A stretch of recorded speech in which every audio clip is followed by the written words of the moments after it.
Welcome to Thoughts Roundup. I come from a long line of people.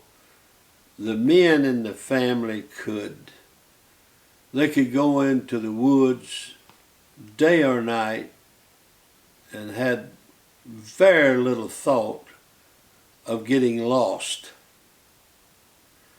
Now, I am the exception. I can get lost so quick.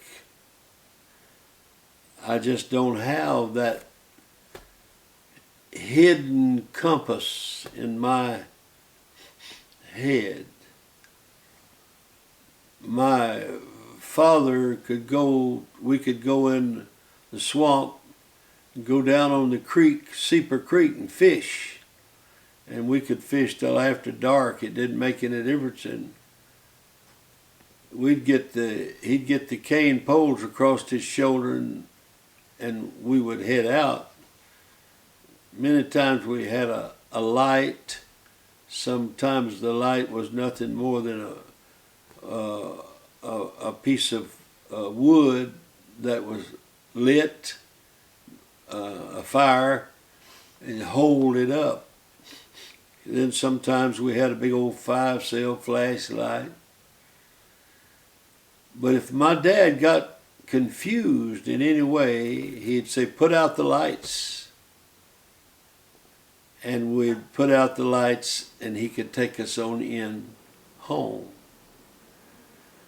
I remember I went out one night and I was just probably just a little ways from home, and I got lost so quick. And I just started walking, and I walked, and I don't know what direction, how big a circle I made. But finally I saw the light of a house, and I said, well, it doesn't make any difference whose house that is. I'm going to it because I'm in trouble, and I'm going to stay in here all night. I'm afraid. And so when I got to that house, that was my bedroom window with a lamp burning. That was just how easy I was to get lost. But my grandfather, he could go in and come out, and it didn't make any difference day or night.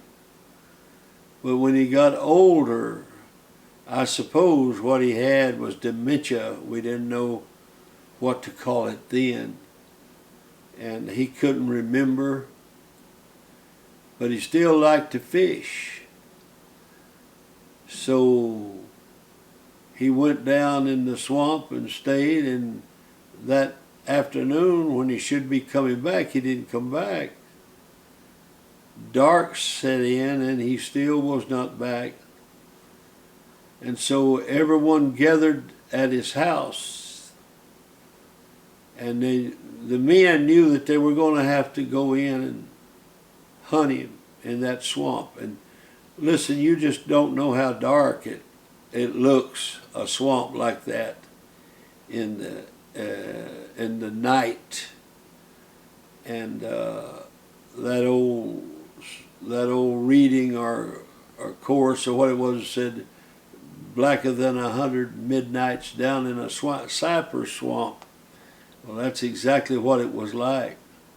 And I remember we was all sitting on the front porch, sitting around. Some was sitting on the edge of the porch with their feet on the ground, some back in chairs, discussing what was going to do. And so finally my brother Don got on a horse, old roan horse, old Frank. And he got a horn.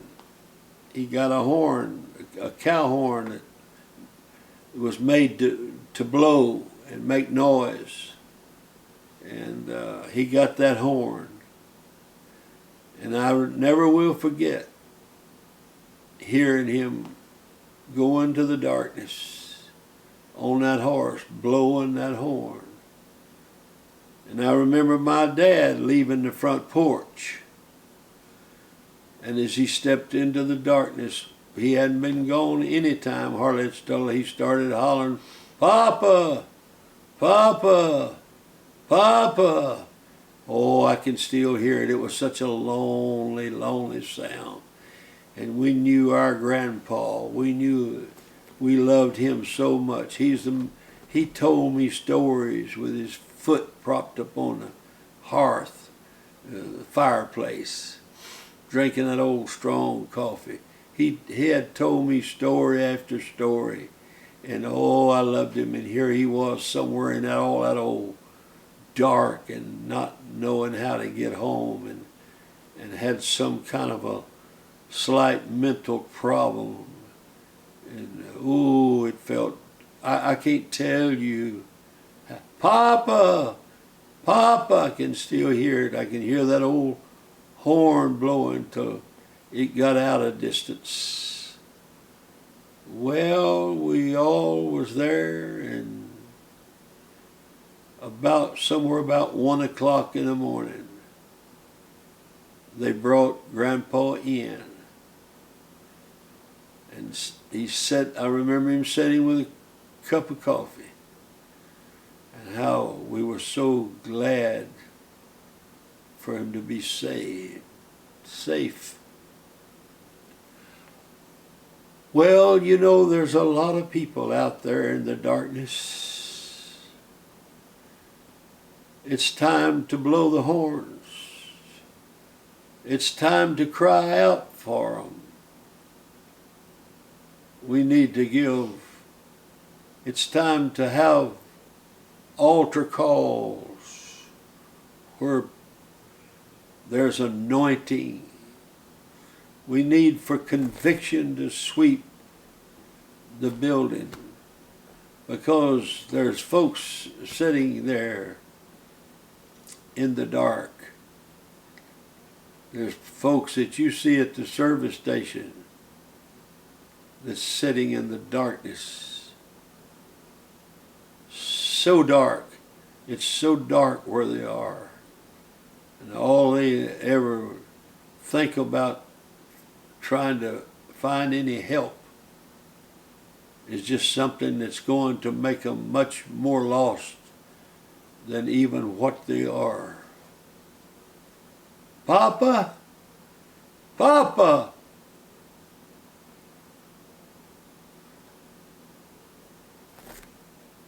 Let's bring it to light. Don't ever decide that conviction does not work. Don't ever decide that the Bible does not have anointing to it. You don't have to fuss with them. You don't have to fight with them. Love them and tell them the truth, and let the Bible do its job.